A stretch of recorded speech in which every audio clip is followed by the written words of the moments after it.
going over this connection.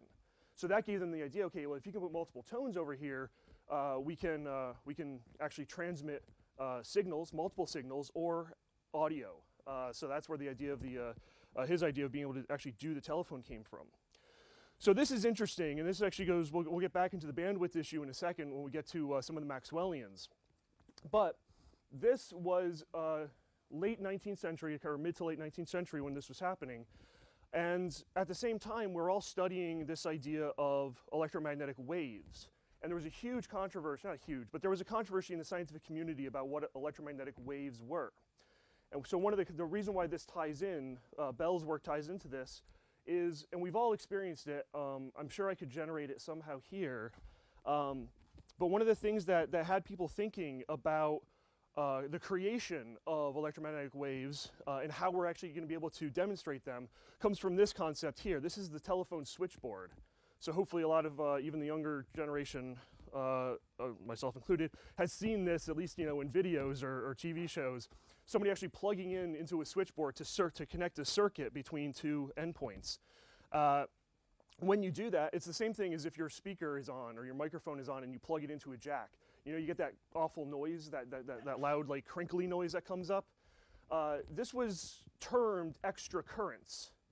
All right, so they heard it and they were dealing with it, and you try to suppress that, but this thing happened, this extra currents happens.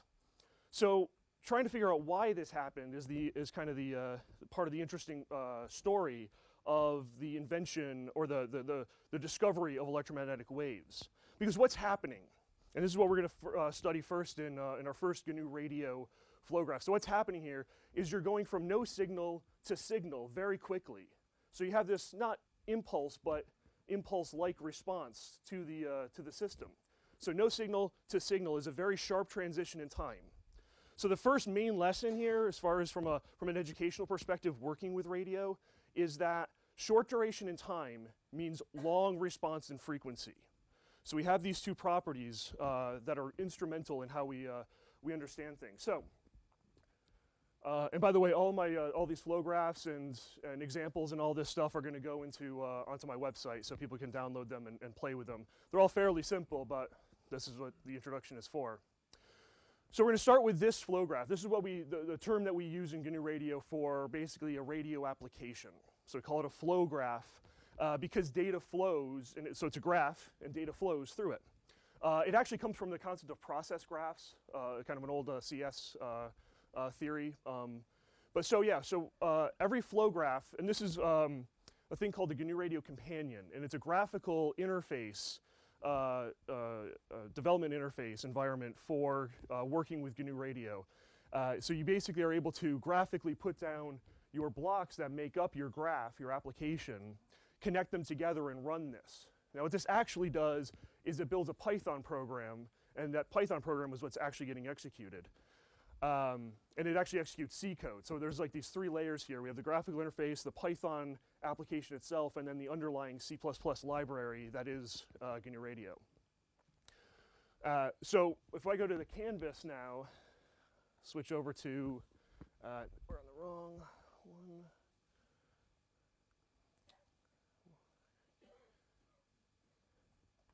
Okay. So what we do to create a flow graph is you pop open GNU Radio Companion, and you have this huge list of blocks over here, or list of categories. And so GNU Radio is full of these, a huge number of these blocks. And so each category will have, and so what we're going to want to do is like look at, it's probably, I was looking for our waveform generators, but that's far below. So let's look at modulators. You can open up, and so you can see in our modulation section, we have a bunch of different modulators, modulators and demodulators for FM and AM, well, FM for like analog stuff. We have a lot of digital modulation, demodulation, a lot of blocks in here. What's nice though is you can always just search. So, Control F pops up a search box, and we can say, I want a vector source, so you can kind of, almost, not really regex, but you can search for anything that has vector in it. All right. So we need to create a source. We need to somehow put data into our flow graph. And this is going to be in simulation. Actually, this isn't simulation because it has real hardware attached to it. But we have this source, so that's going to generate data into the flow graph, and we're going to process it somehow. To study this effect, all I've done is I've put an audio sync so we can hear it. Unfortunately, I don't we'll see how much we can hear it in this. Turn up my volume just in case.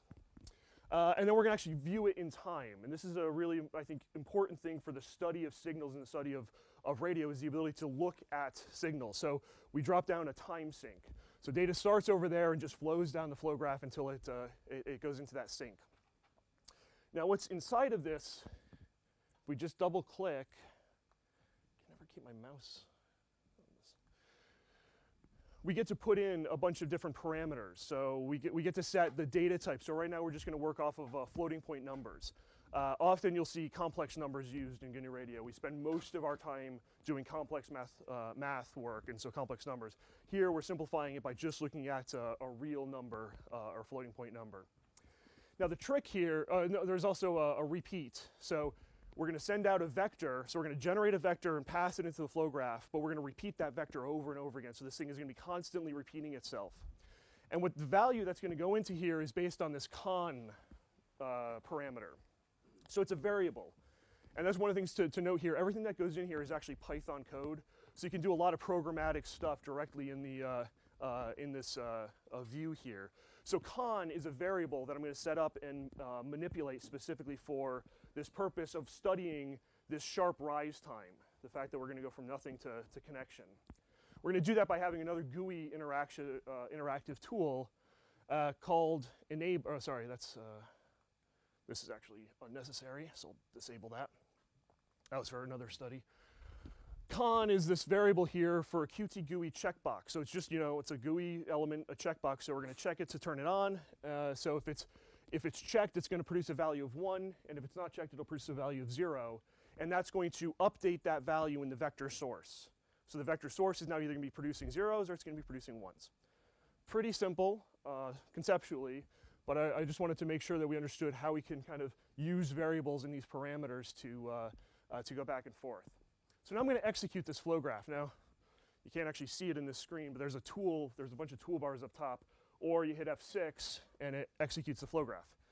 So this is our time sync. So data is being generated. This is constantly updating the data generation and printing it to the time sync.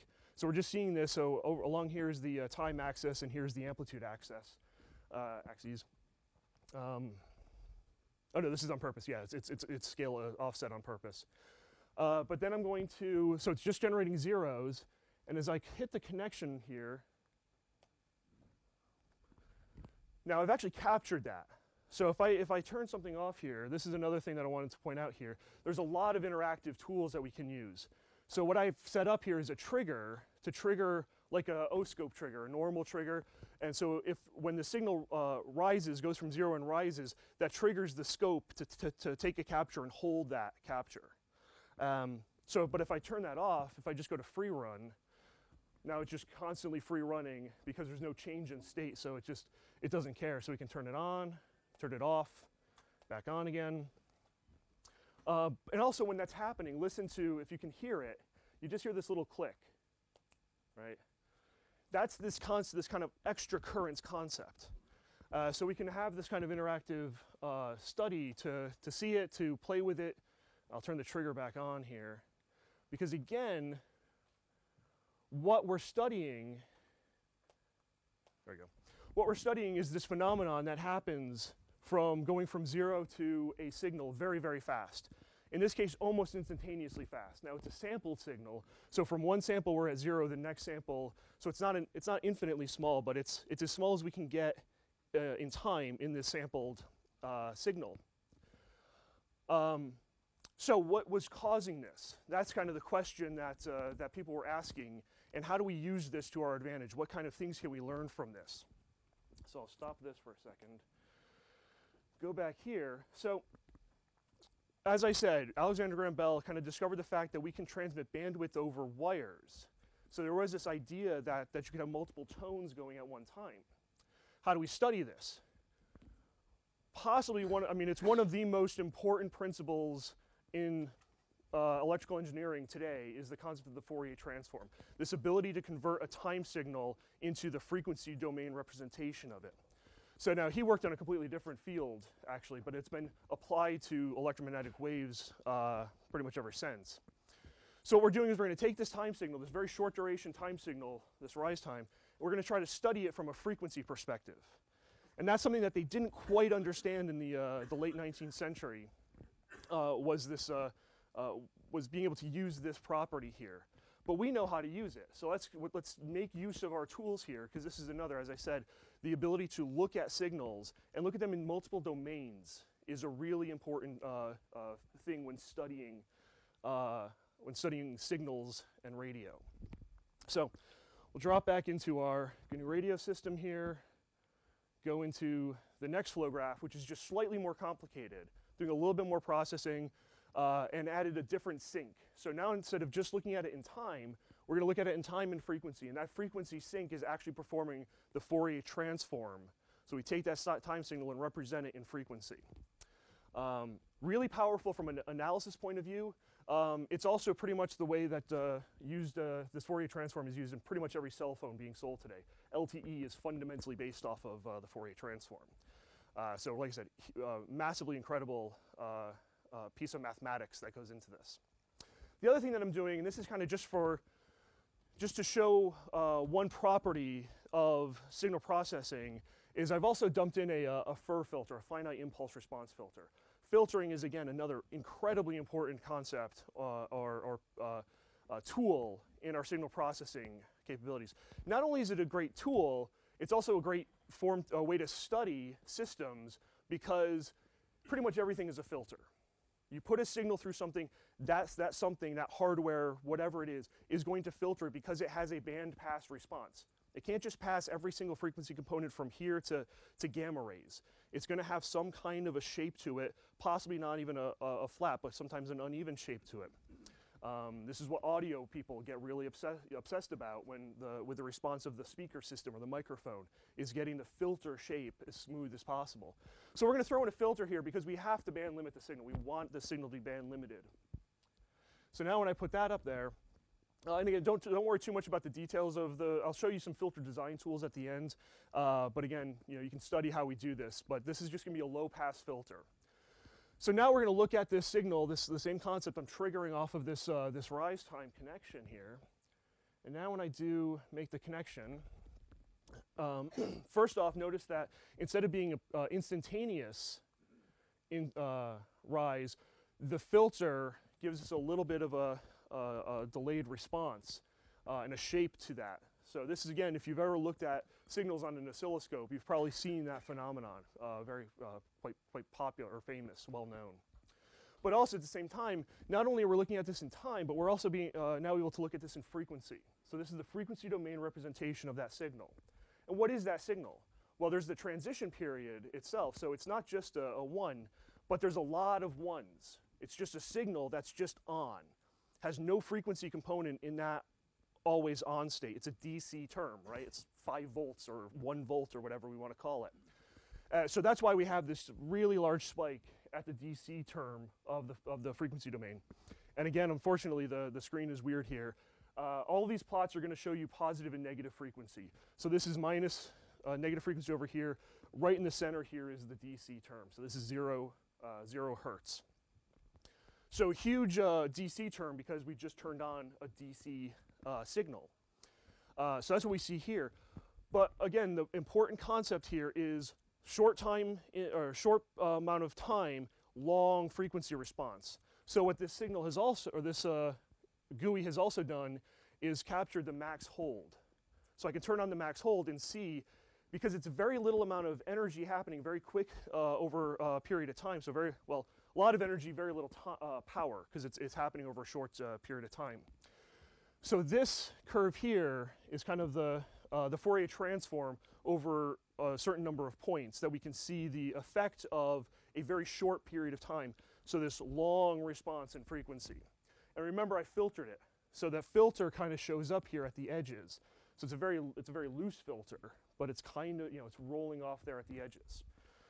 So this is the idea that these guys had when they were trying to study electromagnetic waves. Okay, if we know these extra currents are producing this long response in frequency, what if we could capture part of that frequency response? So we know how to generate tones that are very high in frequency because these impulses are very, very broad bands. But how do we capture it?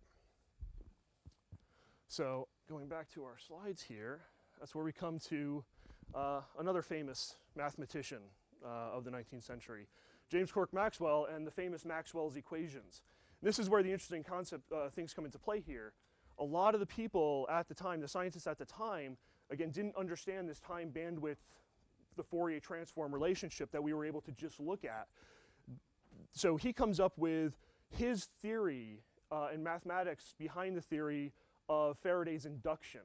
So the idea of inducing a current in a system, so the change in bandwidth over, change in the magnetic field over time in this equation is related to the generation of the electric field out of it. So it's not that you just put a magnet in front of something and you get a current. It's the change in the magnet that induces a current somewhere. So this concept of time, change in time, is of course directly related to frequency. So the Maxwellians, the people who believed Maxwell's equations, who understood the math, understood this concept that this high rise in short time period rise time based on the equations is going to produce a high frequency response. You know, they had this, they already had this understood. Their question was, how do we actually study this? Now, for the sake of time, I love this, this experiment, but for the sake of time, I'm going to try to shorten my, my discussion of it. This is a Leyden jar. Now, a Leyden jar, it's a specific design, but what we would know it today as is a capacitor. So I'm able to charge this capacitor up with a static electric charge, and then, so I can build up, you know, thousands and thousands of volts on this thing and discharge it. And so it's a spark, it's a static shock.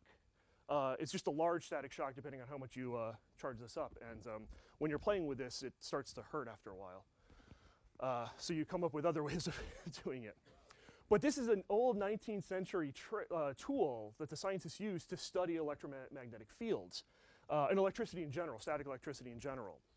So I bought, this was a present last year, and so I played with that, and I wanted to see, okay, what does this impulse look like? You know, I talk about this, I know this impulse and this math and all this stuff, but what if I actually was able to capture this and see what the signal looked like? So I charged this up, and then I used this thing, this is a B210, this is a USRP, one of the hardware systems from Edis Research that we use. In fact, we've got a B200 sitting right here, that we use in GNU Radio to do signals. So we can receive with it, we can transmit with it. So in this case, I'm using this 19th century tool to generate a tone and a 21st century tool to receive and capture that tone. So that was really fun.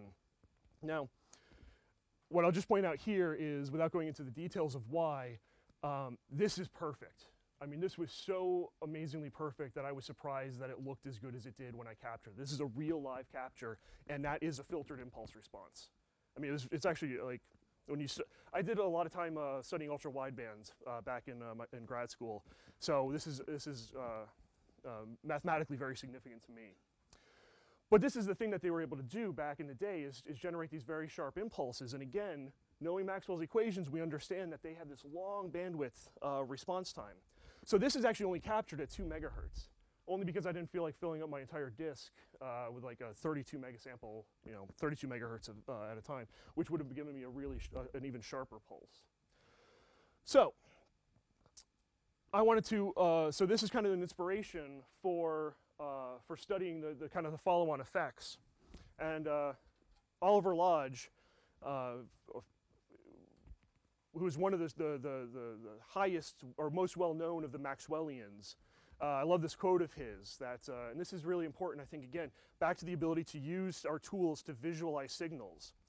So it's ridiculously easy, right? Remember I said you just plug something in, and that's generating high frequency. So they knew that it was ridiculously easy to generate it, but he had absolutely no idea how to receive it, how to prove that it was being generated.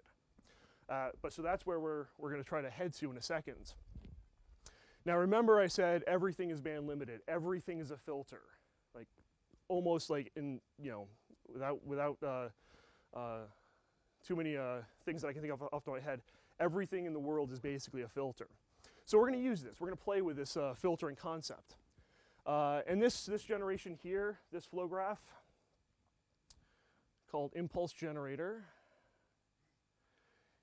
is, okay, let's take this Leyden jar experiment and try to recreate it. Let's simulate this, this experiment. So again, fairly easy to be able to generate an impulse because it's just a series of zeros and then a a 1. So again, discrete time sampling here. So we just generate a 1 and then a bunch of zeros. We just kind of, we'll repeat that so we can see this phenomenon over and over again. So we're going to generate that by using this form of for the vector source. So 511 zeros followed by a 1 followed by 512 zeros. So a 1024 point vector that's just going to get repeated over and over again. And again, just remember, like, that's Python. That's a Python expression basically to concatenate a list. But our receiver, our systems all have noise. So I wanted to simulate the noise. So I'm using this, this fast noise generator. And I just kind of approximated the amplitude to get it to look pretty similar. And it's Gaussian, so it's a Gaussian noise source, a random generation of Gaussian variables. So that's where we come up with the term additive white Gaussian noise. So we're going to take Gaussian noise that's pretty much white over the frequency, our bandwidth, and just add it to the signal. So we come in with a bunch of ones and zeros, and we just add some noise to it. Now here, this is a detail here called the throttle. I didn't have it in the last flow graphs because I had an audio sync hooked up. That audio sync has a sample rate. And we have to understand sample rates if we're going to do anything with digital signal processing. So the sample rate of the audio card was, I think it was like 32 kilohertz or something like that is how I programmed it. So that was actually clocking the system, because that audio system can only push data out at such a rate based on its 32 kilohertz clock. So GNU Radio is going to push data to it until its buffer gets filled up, and then GNU Radio is going to hold back. And then as soon as that buffer clears up, we can push more data into it. Here, this is pure simulation. I'm just generating samples as fast as my computer can generate them, and I'm just going to display them in time and frequency. I've got nothing gating me. So if I just launch this without something that's kind of holding the system back, it's going to go really, really fast. And if you have too much in your flow graph, if you're trying to do too much, it will eat as many resources and CPU cycles as it can get from your computer. So the throttle is an arbitrary way to hold this back, to kind of smooth out and slow things down. It's a very bad throttle. I mean, it's a very bad gating system. It just uses the system clock, which is not accurate to more than like milliseconds, if that. So it's I'm sitting here at 2 megasamples per second, plus or minus the reality of the actual clock. But again, we're just using this for simulation. As soon as you put hardware in the loop, as soon as we add the audio system there or a radio, get rid of the throttle, because now the throttle is acting as a competing clock. And so you have this thing called the 2 clock problem that comes up, with 2 guys are trying to independently sample your system, and because that's a bad one, it's going to perturb your ability to actually receive or transmit properly. So this is pure simulation here. I start this. Oh, and the filter, instead of doing a low pass filter, I've actually I'm using here a Gaussian shaped filter.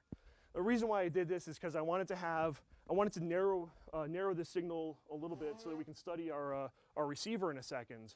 But also, as I said, I studied a lot of ultra-wideband, pulse-generated ultra-wideband, where we were doing 4 gigahertz wide pulses. But it was generated by a Gaussian monocycle. So Gaussian monocycle in time, take the integral of that, the Fourier transform, it's a Gaussian in frequency as well. And hopefully that's the most math I'll get into today. So I just wanted a Gaussian filter because it just looked nice, and it's going to fit it fits the story. But here we have the impulse going up there. Like I said, every 500 or every 1024 samples, we have this 1, and then it's getting distorted by some noise, and then filtered by this Gaussian filter response. So this is my way of playing with this idea of impulse generation. Let's see. Is there anything else? I'll point this out again. I'll go over an easy way to look at filter generation in a few minutes, but we're using a tool here to just generate a Gaussian filter. I think that's pretty much all we want to learn from this flow graph. Okay. So in this case, I'm experimenting like it's a 200 megahertz signal spectrum signal, filtering with that Gaussian filter. And now the trick is to be able to sample this. How do we actually get this, this signal back? And that's where this guy comes in. And he was really the motivation for this talk, is to study how did Hertz do his work? What was the original experiments that Hertz did, and how can we use them to study software radio? And then in researching this, reading a lot of books, this is the quote of Hertz that I just love the most. Somebody, after his first lecture at Karlsruhe, Karlsruhe University at the time, he demonstrates that he's able to do these electromagnetic fields, and somebody says, "That's amazing! You've proven Maxwell right. Everything works as predicted. What good is this?" And his response was, "Well, nothing, I guess." So maybe one of the most fundamental or important, commercially for sure, discoveries in history. I mean, you think of the billion-dollar cell phone industry, kind of goes back to this thing which was just a lark, just for fun. So, what did he do? What did he do that Lodge didn't understand? Because Lodge, as he said, didn't have any clue as how to actually capture that signal being generated. And that's what this apparatus does.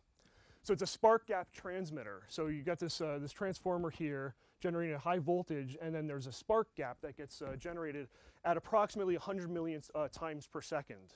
So roughly sitting at a carrier frequency of 100 megahertz, you generate this spark around there. And so 100 million times a second, you get this very broadband signal being generated. That signal is then transmitted over this dipole-like antenna structure. It was just two kind of loads that he had that kind of approximated an antenna. It's kind of like an early form of an antenna. But that's why I wanted to filter the signal, because this is a filter, right? I mean, even though this is generating a broadband signal, the response, the electromagnetic properties of this load system here, this antenna, is going to have a filtered response. So in a way, when you're studying antennas, you can study them in terms of filters and how they behave in frequency, what kind of shape they're going to perform in frequency. And so it's very difficult to make broadband antennas because they all have a shape to them.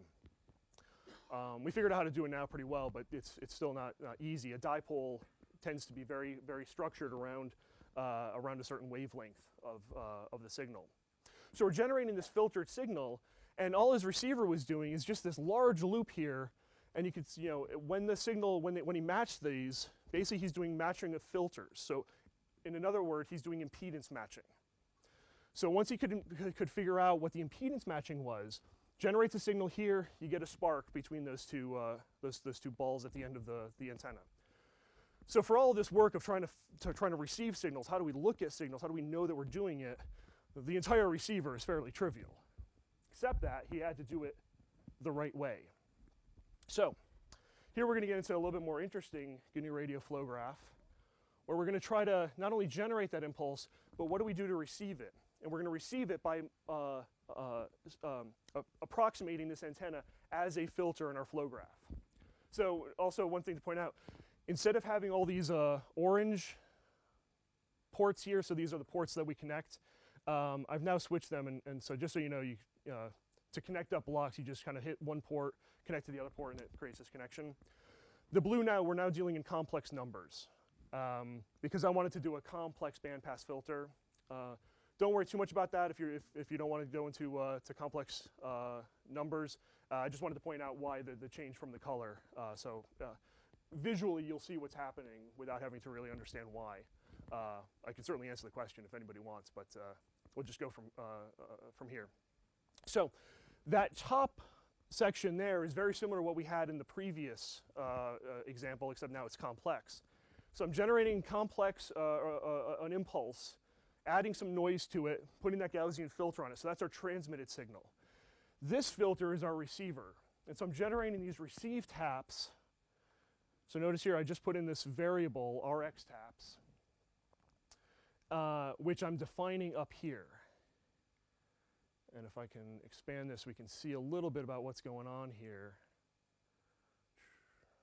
There we go. So I'm using, again, our filter design capabilities in GNU Radio. We're using this API call into the library, and I'm passing in a bunch of parameters. So I'm gonna create this receiver, so I'm gonna have this filter, this bandpass filter with these different parameters being set. Now the bandwidth and the transition bands that I've got set here are variables that I've defined elsewhere. And apparently not, oh, came up over here. So I define these as static values. So I've got a bandwidth, so the antenna itself is gonna have this certain bandwidth based on this number here. Transition band, again, if you're not familiar with filter terminology, it's just how the shape and just how the roll-off of the filter looks. But the important useful tool is this range block. So again, remember we had that connection, the checkbox to turn something on and off. This is now a slider. So we can put down a slider onto our application, and don't worry too much about trying to parse what that is. I'm just giving it a range, just so we can just slide this range around our frequency domain.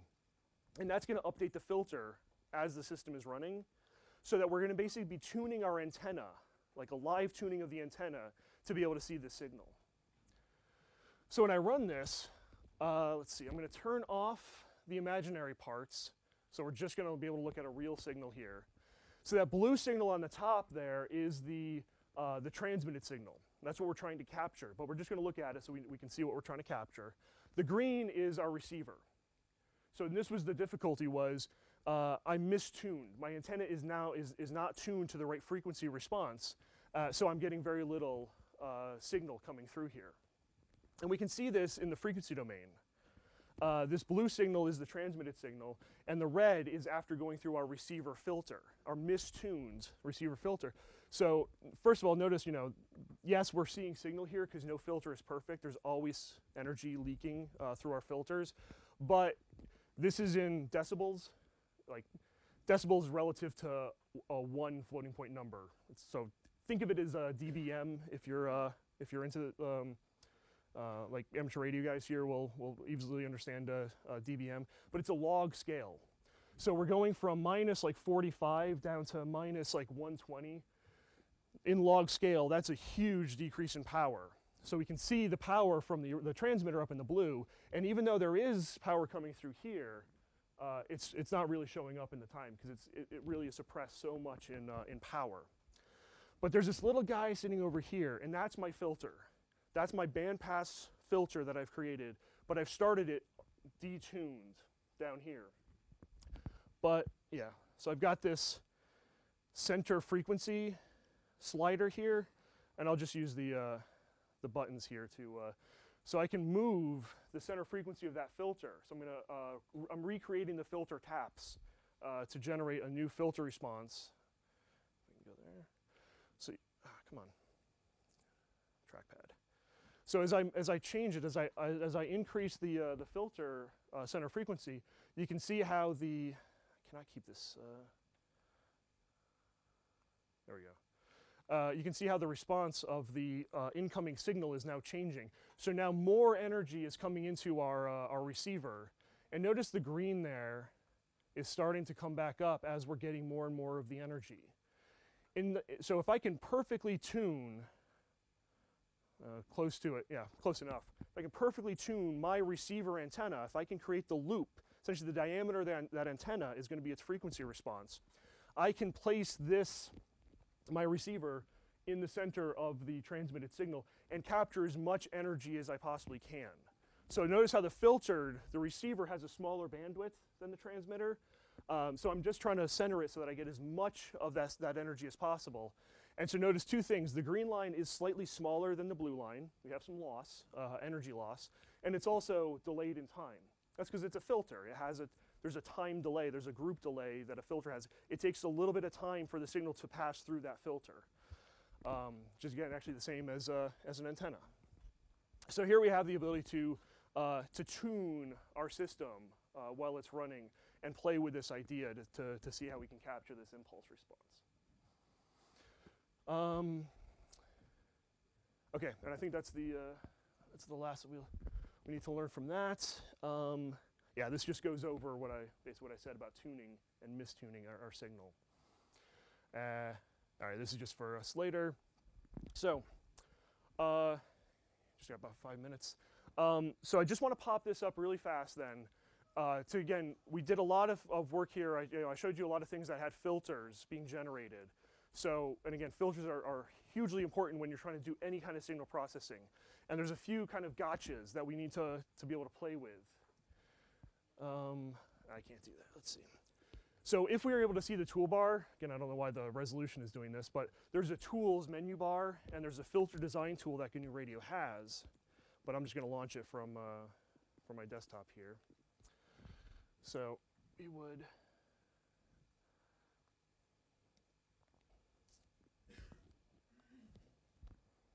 there we go. So what we can do here is play with and design our filters, and we can study the filters in different ways with this tool, so that we understand kind of what the consequences of our filters are. So not going into the details for a filter, Hamming window versus Blackman window, things like that. Let's just look at it from a low pass filter perspective. So we're going to low pass. So the pass band of this filter, we're going to pass all frequencies up to 50,000 kilohertz. And then we're going to attenuate that signal afterwards. But we're going to tell the filter that you have 10 kilohertz to stop the pass band and then slowly degrade into the noise floor. Go down here and hit the design, and there's our filter. So that's what that filter looks like. Passes everything. This is the frequency response. So think of it as multiplying your frequencies together. So anything being multiplied in the pass band is being multiplied by a 1.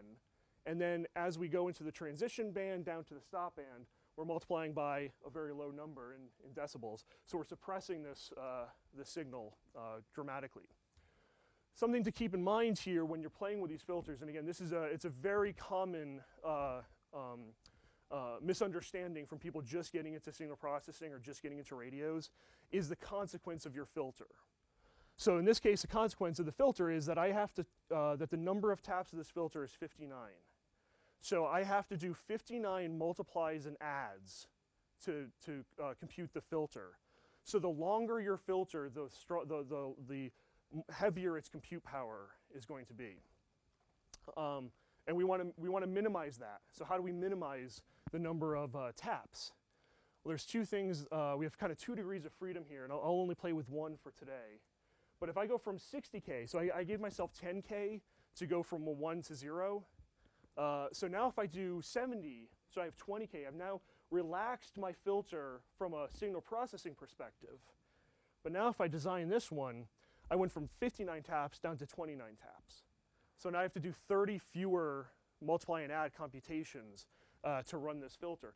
But notice that it takes a longer bit of time. So it's a sloppier filter, which can be okay, right? That's the thing that a lot of people that come to us with problems. Why doesn't my flow graph work? It's taking it's taking too many computations. And it's because a lot of people have done something like this. I'll do 51. 581 taps. But that's a really nice filter, isn't it? Right? I'm not getting any other signal in. But people don't, you have to study, you have to understand the response of the entire signal in the system that you're working with, because it can be okay to have a long transition band.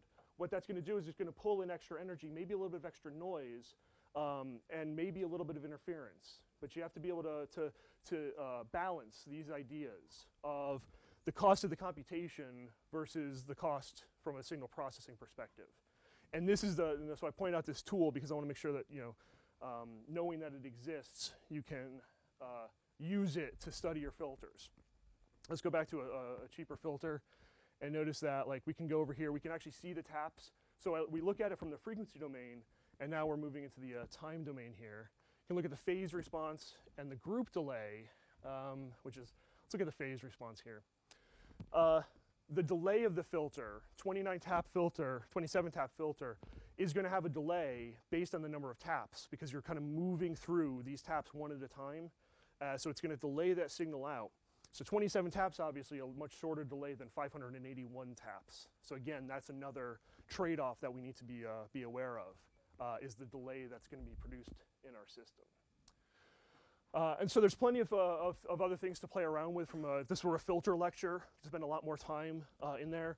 But I think this is a really useful tool to play with, to learn about filters. But also when you're actually designing a system and you actually want to design your filter, I go to this all the time. And there is actually a way to save this filter. You just go up to File, Save, and it exports it as a CSV file. It could be more clever, but everything reads CSV. There's not that much data to capture here. But so you can save it, your favorite filter that you've designed here, and pull it up later. All of the design methods that are being used in this tool are also programmatically available in GNU Radio itself. So I pulled that up and I showed you FOSDEM.Gaussian. So that's basically if I change this, where's my mouse? There it is, somewhere up there. So I could actually create that Gaussian filter here. And look at the magnitude response. So there's a Gaussian filter. So this is just a graphical interface on top of our calls, our function calls within GNU Radio. So yeah, you can do a lot of playing around from that perspective. Okay. So there's just a little bit of that. Okay. Yeah. All right, I'm running right up against time here. So I'm just gonna, there's some slides at the back here, just to point them out. Kind of talking more about the project itself, that there's this community and a whole bunch of these out-of-tree projects, so people building projects against GNU Radio, trying to show you the list of possible block categories that we have available. So it's a massive list of available algorithms in GNU Radio already, plus this entire ecosystem, this entire community of developers who are building their own sets of tools and blocks and algorithms. We tend to be generic, try to be generic inside GNU Radio, so very general stuff, filters, adders, multipliers, things that can be used against many, many signals. The out-of-tree projects tend to be focused on particular signals, LTE, Bluetooth, ADSB, AIS, those types of signals. So we try not to get very particular inside of GNU Radio. But I just wanted to point that out before going back to the final demo part, because I wanted to make sure that we understood everything I was doing up here was in simulation. Well, there was the audio portion of it. But as I said, we also have this ability to connect to hardware. So we have these hardware tools like the USERPs and other devices, the HackRF, the RTL SDR dongles, that we can connect into it. So we can go from our generation of signals here, and here I'm generating two signals at different frequencies. And I just wanted to do sine waves because, well, this talk was inspired by Hertz, and that's the unit that we use to measure sine waves and frequency is the Hertz. So multiplying two signals together, just going to create a weird signal that I'm going to transmit over the air. So I'm going to, I've put down this block here, this USERP sync, to be able to transmit it over the air. So as I run this, it's going to take a little bit of time to load. And so this guy is now transmitting at 428 megahertz, a fairly small amount of energy. I'm going to increase it just enough. So I'm just generating a little bit of a sine wave here. Oh yeah, the B200, actually you need to kind of give it a lot of gain. There we go. So I'm generating the signal here, and I have GNU Radio now running on Android, where I'm pulling the signal in through,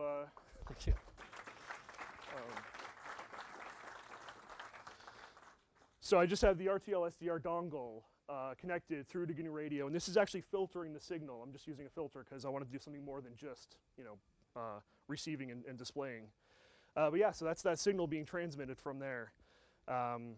So this is our new project right now, is to get this a little bit more stable and ready to ship out the door. So we'll be seeing a lot more of these tools soon. Okay, do we have time for questions? I'm like a couple minutes over, so.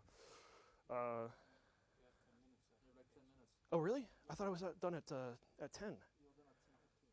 Okay, so. Well, I'm done at 10:15, but let's make time for a transition. So let me turn this off. And let me just pop up, let's see. Yeah, let me just pop that up. And so I guess, yeah, are there any questions?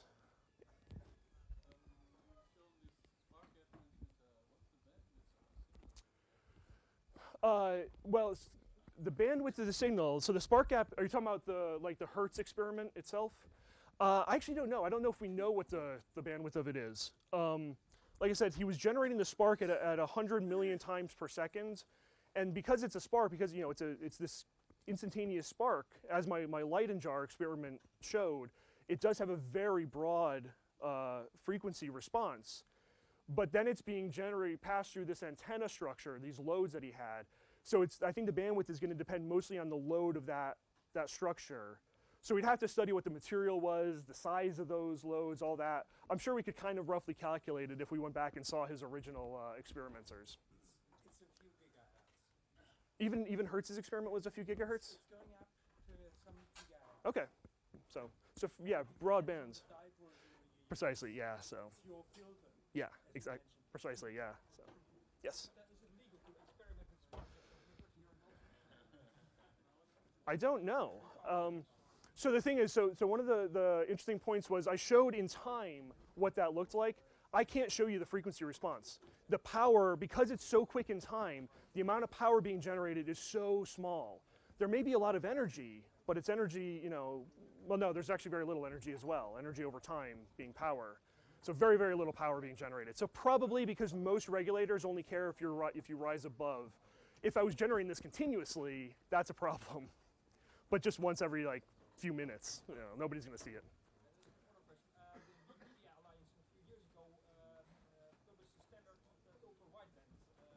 I think it was used both OVM and it was also for fuse-based transmissions. That's right.